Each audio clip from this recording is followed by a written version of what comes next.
Hey everybody, in this video I'm gonna be showing you guys how to fix HITV app crashing on iOS. So with that being said guys, let's get started with today's video. Alright guys, so first of all you can just go to iOS App Store on your iPhone device like this. So let me just open it, and then you have to search for HITV here, and then you have to click on the HITV application like this right here, and make sure it's updated to the latest version. Mine is already updated, so you can try that and see if it fixes your problem.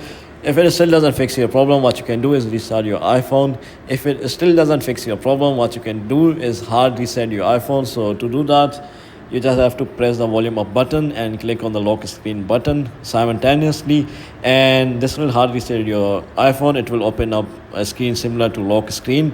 Then just press X and see if it fixes your problem. And if you do all of this, if you perform all of these fixes, it should fix your problem.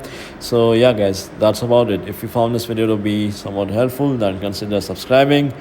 With that being said, I'll see you in the next video very soon. Peace.